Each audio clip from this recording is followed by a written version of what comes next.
Selamat sore Bapak Ibu Saudara yang dikasihi Tuhan. Shalom. Bagaimana kabar hari ini? Dalam kesempatan ini saya akan menyampaikan firman Tuhan dengan judul Tidak Mendua Hati. Namun sebelumnya kita akan berdoa. Mohon pimpinan Tuhan supaya kita mengerti apa yang Tuhan ingin maksud melalui kebenaran firman Tuhan hari ini. Bapa dalam surga, kami sungguh bersyukur atas kebaikan hati-Mu dalam kehidupan kami, memelihara kami, bahkan Kau melawat kehidupan kami dengan kasih setia-Mu Tuhan. Dan kami percaya atas setiap kehendak-Mu dalam hidup kami. Apa yang ingin Kau rencanakan dalam hidup kami terjadilah sebagaimana adanya.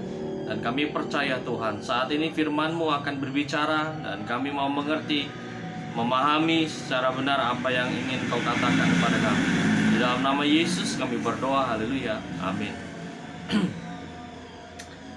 Bapak Ibu Saudara yang dikasihi Tuhan, firman Tuhan saya ambil hari ini dalam Bilangan pasal yang ke-25 ayat 1 sampai yang ke-18. Saya akan bacakan. Sementara Israel tinggal di Sitim, mulailah bangsa itu berzina dengan perempuan-perempuan Moab. Perempuan-perempuan ini mengajak bangsa itu untuk ke korban sembelihan bagi Allah mereka. Lalu bangsa itu turut makan dari korban itu dan menyembah Allah orang-orang itu. Ketika Israel berpasangan dengan Baal Peor, bangkitlah murka Tuhan terhadap Israel. Lalu berfirmanlah Tuhan kepada Musa, tangkaplah semua orang yang mengepalai bangsa itu dan gantunglah mereka di hadapan Tuhan di tempat terang, supaya murka Tuhan yang menyala-nyala itu surut daripada Israel. Lalu berkatalah Musa kepada hakim-hakim Israel, baiklah, masing-masing kamu membunuh orang-orang yang telah berpasangan dengan Baal Peor.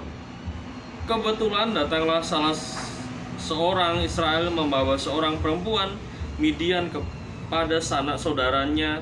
Dengan dilihat Musa dan segenap umat Israel yang sedang bertangis-tangisan di depan pintu kemah pertemuan. Ketika hal itu dilihat oleh Pinehas anak Eliezer, anak Imam Harun, bangunlah ia dari tengah-tengah umat itu dan mengambil sebuah tombak di tangannya, mengejar orang Israel itu sampai ke ruang tengah dan menikam mereka berdua, yakni orang Israel dan perempuan itu, pada perutnya. Maka berhentilah tulah itu menimpa orang Israel. Orang yang mati karena tulah itu ada 24.000 orang banyaknya. Tuhan berfirman kepada Musa, Pinehas anak Eliezer, anak Imam Harun, telah menyurutkan murkaku daripada orang Israel, karena ia begitu giat membela kehormatanku di tengah-tengah mereka, sehingga tidaklah kuhabisi orang Israel dalam cemburuku. Sebab itu katakanlah, sesungguhnya aku memberikan kepadanya perjanjian keselamatan yang daripadaku untuk menjadi perjanjian mengenai keimaman selama-lamanya bagi dia dan bagi keturunannya, karena ia telah begitu giat membela Allahnya dan telah mengadakan perdamaian bagi orang Israel. Nama orang Israel yang mati terbunuh bersama-sama dengan perempuan Midian itu ialah Zimri bin Salu, pemimpin salah satu puak orang Simeon. Dan nama perempuan Midian yang mati terbunuh itu ialah Kosbi bin Zur. Zur itu adalah seorang kepala kaum, yakni puak di Midian. Kemudian berfirmanlah kepada Tuhan kepada Musa, lawanlah orang Midian itu dan tewaskanlah mereka, sebab mereka telah melawan kamu dengan daya upaya yang dirancangkan mereka terhadap kamu dalam hal Peor dan dalam hal Kosbi, saudara mereka, yakni anak perempuan orang-orang pemimpin Midian. Kosbi itu mati terbunuh pada waktu turunnya tulah karena Peor itu. Bapak Ibu Saudara yang dikasihi Tuhan, di bagian ini seringkali kita menghadapi satu keadaan di mana ada tawaran menarik. Ketika saudara datang berbelanja, pergi ke satu minimarket atau ke salah satu mall terbesar di kota Anda, tentu Anda akan menjumpai salesman atau sales dalam berbagai kehidupan mereka. Nah, kita sering menjumpai mereka menawarkan begitu banyak produk-produk khusus yang belum tentu memiliki kualitas yang baik. Tetapi seringkali saya dan saudara akan tertarik dengan mereka karena tawaran yang mereka berikan kepada kita begitu menarik perhatian kita. Nah, di sini ketika Anda berbelanja dan mendapatkan tawaran menarik, apa yang Anda akan lakukan? Menolaknya, menerimanya, atau Anda berpikir untuk mencari dan memutuskan dan akhirnya membeli atau menolaknya? Nah, Ibu bapak saudara yang dikasihi Tuhan, tawaran menarik juga dialami oleh bangsa Israel ketika mereka sampai ke Sitim, ya, tinggal di Sitim. Sementara Israel tinggal di Sitim, mulailah bangsa itu berzina dengan perempuan-perempuan Moab. Yang di bagian ini di dalam ayat 18 dikatakan, sebab mereka telah melawan kamu dengan daya upaya yang dirancangan mereka terhadap kamu. Sebenarnya orang Israel masuk ke dalam jebakan yang dibuat oleh orang Midian.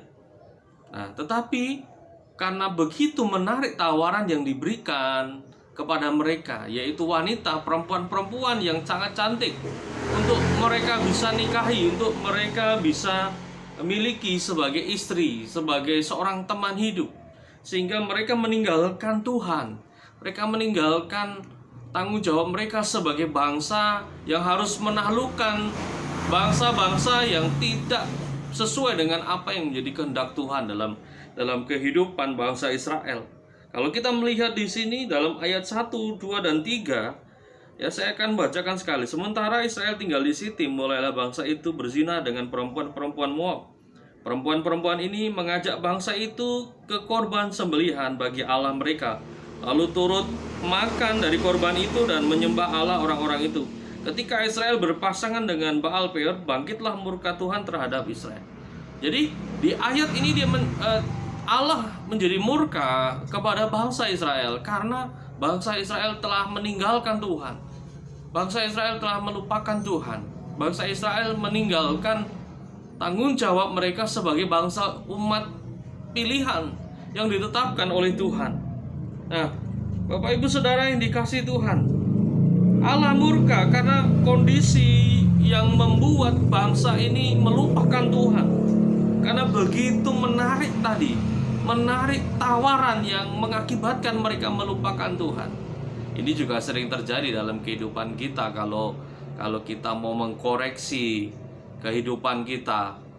Begitu luar biasa tawaran-tawaran iblis untuk kita jauh daripada Tuhan, untuk kita lemah baik dalam ibadah maupun di dalam kehidupan kita sehari-hari. Nah, Bapak Ibu Saudara yang dikasihi Tuhan, mari kita belajar dari bagian ini. Apa yang sebenarnya Allah inginkan dari kehidupan bangsa Israel ini? Nah, ada akibat ketika meninggalkan Tuhan, ada akibat ketika tidak taat kepada Tuhan. Nah, bangsa Israel menghadapi ini, ketidaksetiaan, ya, ketidaksetiaan tidak pernah berakhir baik.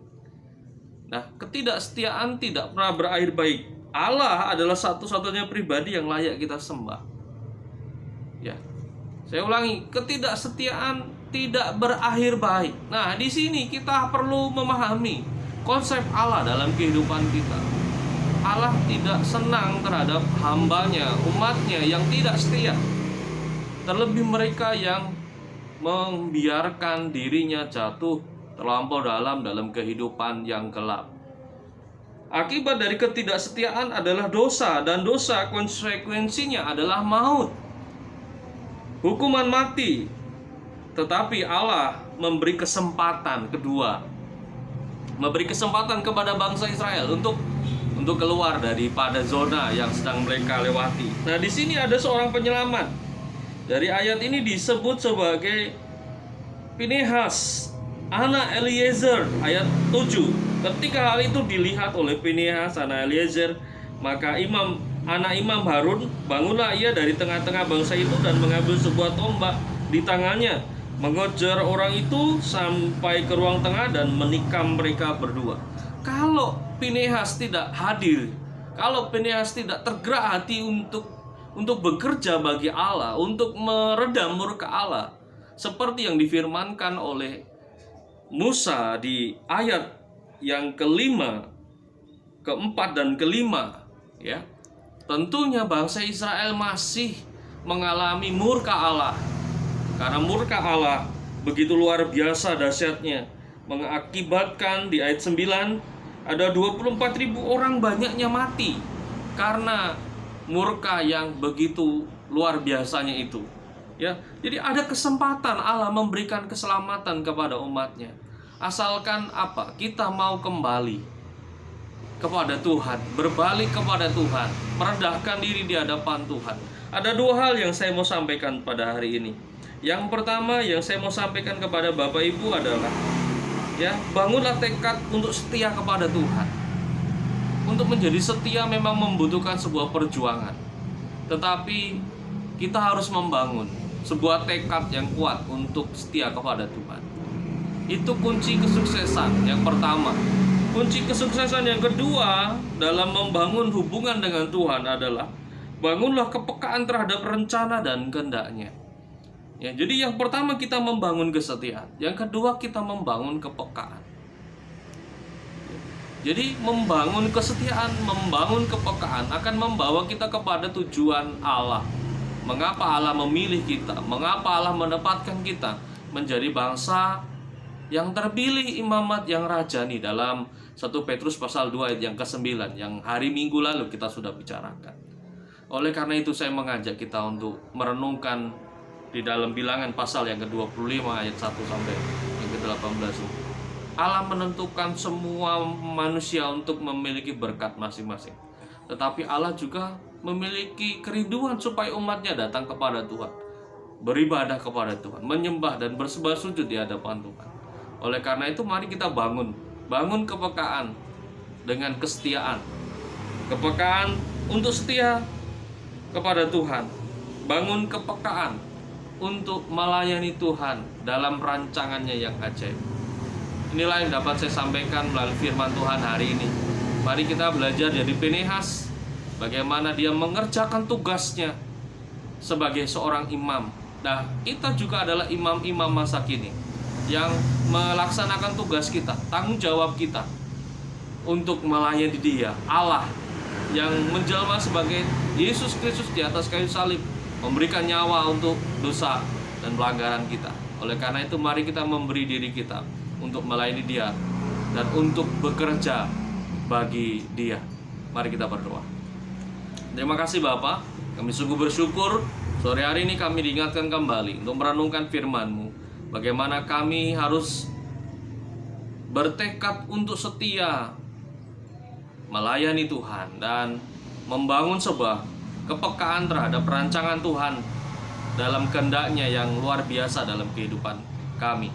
Kami percaya dengan dua hal itu kami akan terus mengingat bagaimana kebaikan Tuhan dan pertolongan Tuhan yang tidak pernah berakhir dalam hidup kami. Oleh karena itu Tuhan, izinkan kami melayani-Mu lagi dengan lebih sungguh-sungguh lagi, dengan kesetiaan dan dengan keseriusan kami ketika melayani Allah. Oleh karena itu Tuhan, kami serahkan seluruh hidup kami selanjutnya kepada Engkau. Di dalam nama Yesus kami berdoa dan bersyukur. Haleluya. Amin.